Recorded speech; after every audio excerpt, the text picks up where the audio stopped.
Public के mood जब उल्टा फुल्टा होला, जब पब्लिक के मूड घूमेला नु तो बड़ी पब्लिक जुतियबो करेला।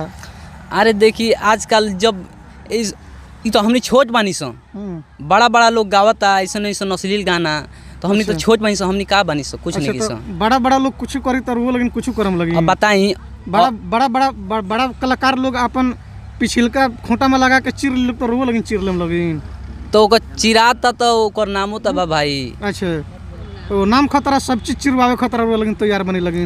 देखिए अगला जब ना करी तो पिछलो तो ना करी, जैसन अगला हरवा चलल होंगे पिछला हरवा चल जाए। एगो बात है कि जे कि देखी के तोहर न्यूज ये भैया माथा मटे चकरात, तो दिन रात देखत बानी तोहर बहुत बघात, तो देखी मोहन करे बहिन मतारी के तार देती आज।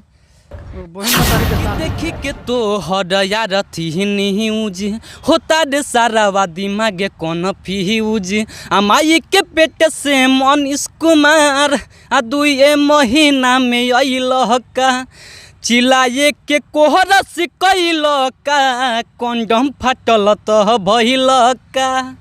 बताइए भोजपुरी सिनेमा जगत में बदतमीज कलाकारों की कमी नहीं है। हमारे कैमरे पर मौजूद मोतिहारी जिले के एक और कलाकार हैं। आपको बता दें इन्होंने भी बदतमीजी की हदें पार कर दी है। इनका नाम जितेंद्र जहरीला है। आप सोच सकते हैं जब इनका नाम जितेंद्र जहरीला है तो इनका गाना भी किस टाइप का होगा। अच्छा ये बताइए जितेंद्र जी रुआ जो भोजपुरी गाना गई बनी मनीष पत्रकार के ऊपर जी, मनीष कश्यप ना मनीष पत्रकार जो उनकी आरती न्यूज जी चलावेलन, उनका ऊपर रुआ इतना अश्लील गाना गई बनी। ये अश्लील गाना गावे का मकसद का बा? रुआ लगी इतना भोजपुरी के गोड़ हाथ तुर के कहा भोजपुरी के पीछे पड़ल बनी लगी।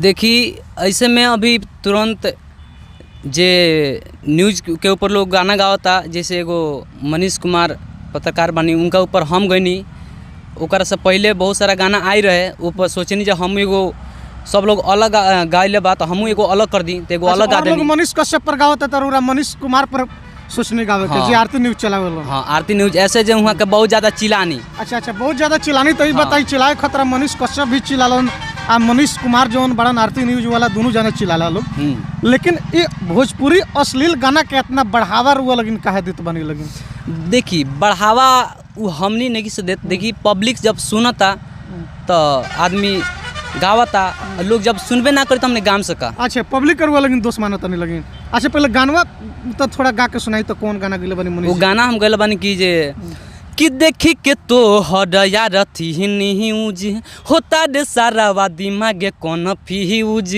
माई के पेट से मनीष कुमार 2 महीना में अल का, चिल्लाए के कोहरा से कैल का, कंडम फटल तो भइल का।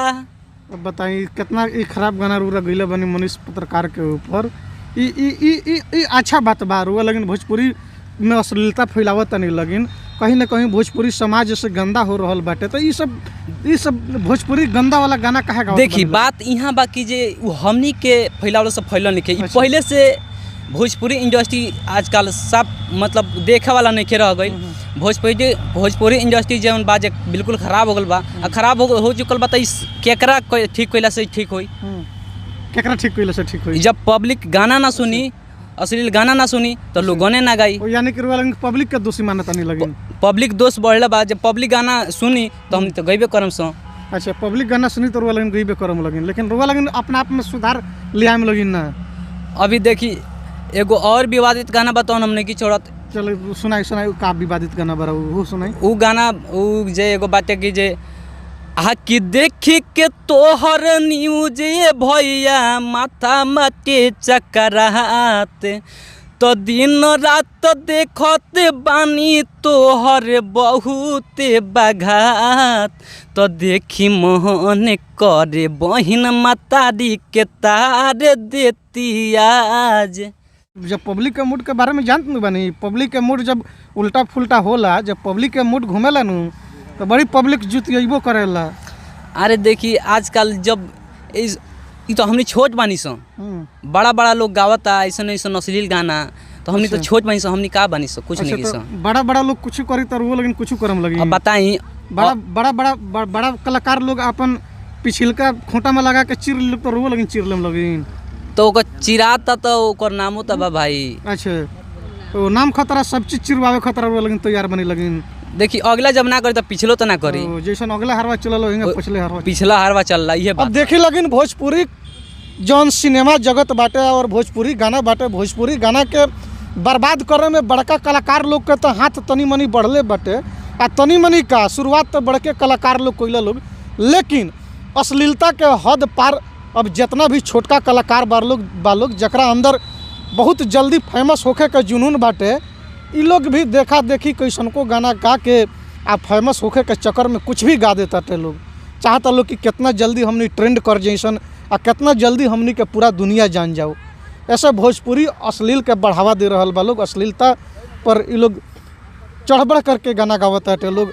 आ जौन चीज़ मन करता थे तो वही चीज़ अपना पिछवाड़ा में लगा के आ चिरवा लेता लोग। देखी अभी एगो तन्या झा जौन गाना गैली हो, उ कितना खराब खराब गाना गावतारी, गइली? उ लड़कियों के गावतारी। का गइले बड़ी तनिया जी? उ तन्या झा गइले बड़ी कि बोका आहरा के हवे आ पाठी हिया, ऐसा ही कुछ गाना बाटे। तो बताई उ गाना तो खरम नहीं गइल, हमरा याद नहीं के। 10 द के किस लो आ 20 द के मिस लो। हाँ बताई ई तनिया गाना। झा के गावल गीत हनु। हाँ तन्या झा एकर मतलब का तनिया झा, खेसारी लाल, पवन सिंह, राधे श्याम रसिया, गुड्डू रंगीला, राकेश मिश्रा, रितेश पांडे, ये लोग जौन चीज ये लोग का देखा देखी रोलिंग के जथी मन करी तथी रोलिंग कर। हाँ, जब बड़ भाई लोग करी तो छोटो भाई तो वैसे ही करी नो। बताई अच्छा, इतना तो अश्लील गाना ये सब नहीं खलो गइले।